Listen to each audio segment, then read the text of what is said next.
یہ چند ماہ پہلے کا واقعہ ہے، مگر میرے لیے انتہائی یادگار بن گیا ہے،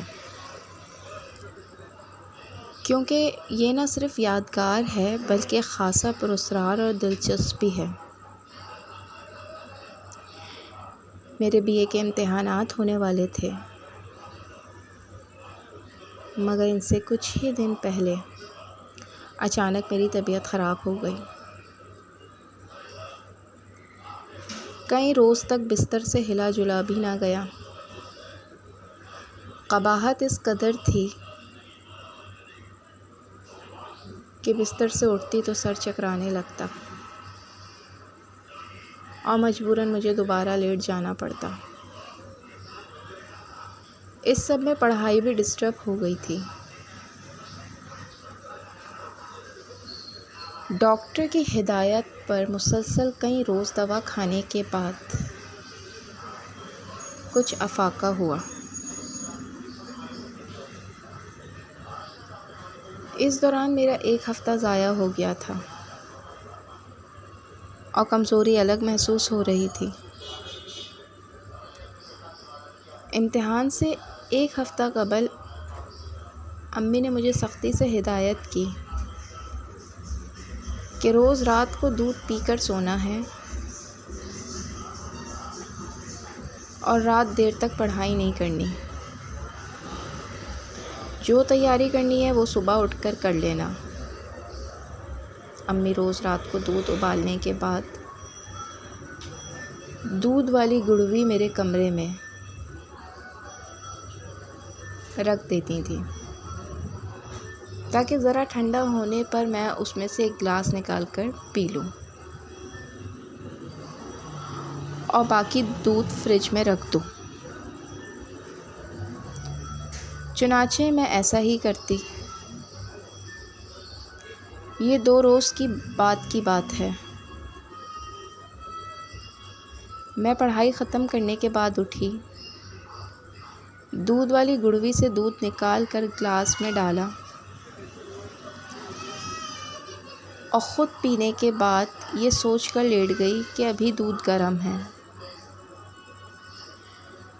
تھوڑی دیر بعد اسے فریج میں رکھ دوں گی۔ جانے کس وقت میری آنکھ لگ گئی اور میں گہری نیند سو گئی۔ رات کا جانے کون سا پہر تھا جب اچانک میری آنکھ کسی برتن کے گرنے کی آواز سے کھل گئی۔ مجھے کمرے میں کچھ گڑبڑ محسوس ہوئی اور میں نے اٹھ کر چاروں طرف نظریں گھمائیں۔ پھر ایک جانب مجھے کوئی چیز تیزی سے حرکت کرتی نظر آئی۔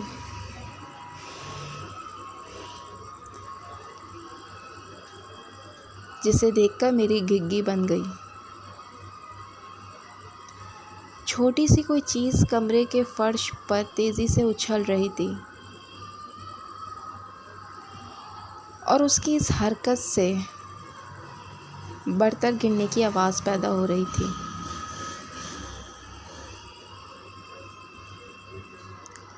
اب میری نظریں نیم اندھیرے میں کچھ حد تک دیکھنے کے قابل ہو گئیں۔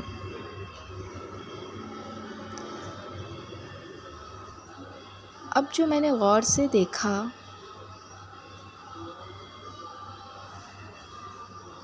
تو معلوم ہوا کہ کوئی سیاہ رنگ کی چیز دودھ والی گڑوی کو لے کر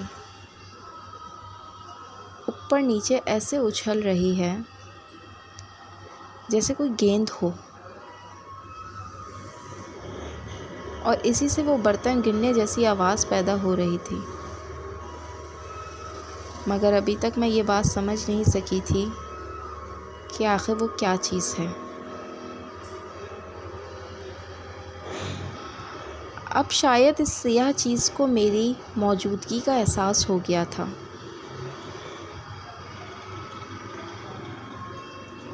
اور اس نے زیادہ زور سے اچھلنا شروع کر دیا۔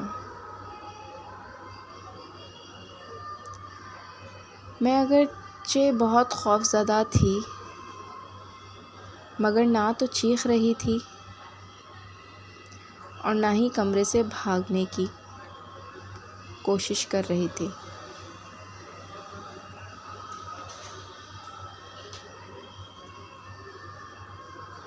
پھر میں نے ہمت جمع کی اور اٹھ کر کمرے کی لائٹ جلا دی۔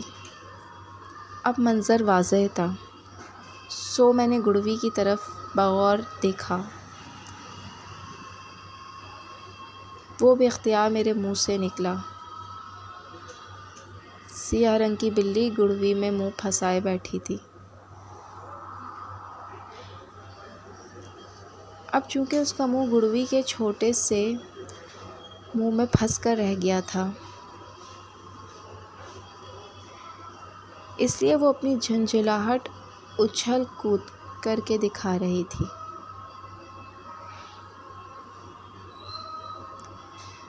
کمرے میں ادھر سے ادھر اس کی بھاگ دوڑ ایک عجیب منظر پیش کر رہی تھی،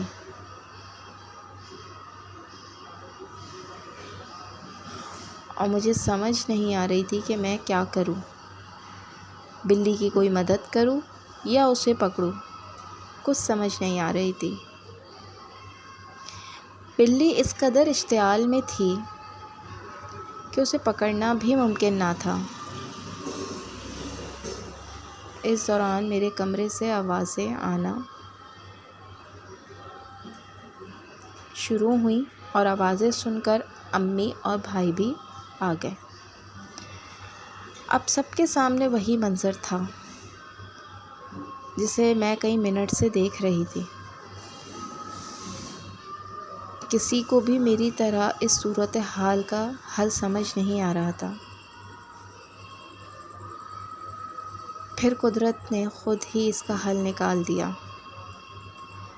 بھاگتی ہوئی بلی اچانک دیوار سے ٹکرائی اور پھر اس نے زور سے اپنے سر کو جھٹکا دیا۔ تبھی اس کا سر گڑوی سے نکل آیا۔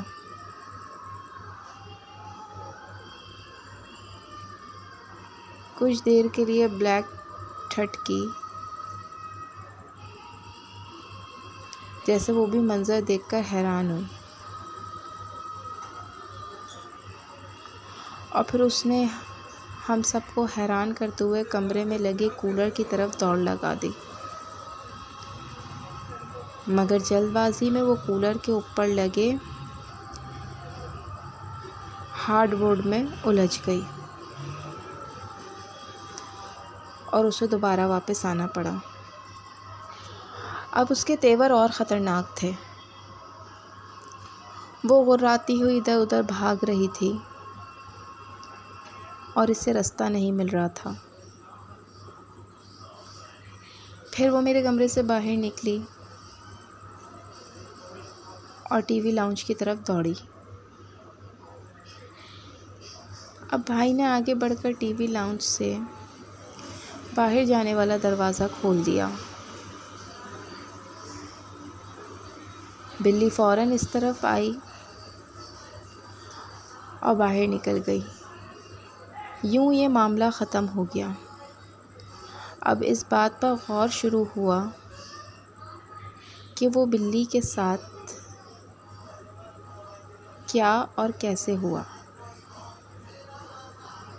سب کی مشترکہ تفتیش سے یہ بات سامنے آئی کہ رات کسی وقت بلی کولر کے راستے سے میرے کمرے میں آئی تھی اور اس نے دودھ کی خوشبو سے مجبور ہو کر گڑوی کے اندر پڑا ہوا تھوڑا سا دودھ پینے کے لیے اپنا منہ اندر تک گھسا دیا تھا۔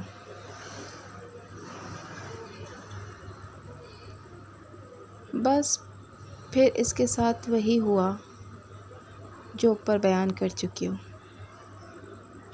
اگر آپ کو ہماری کہانی پسند آئی ہے تو ہماری کہانی کو زیادہ سے زیادہ لائک کریں، شیئر کریں اور ہمارے چینل کو سبسکرائب کریں۔ انشاءاللہ اگلی ویڈیو میں نئی کہانی لے کر آئے گی۔ جب تک کے لیے اجازت چاہیے۔ اللہ حافظ۔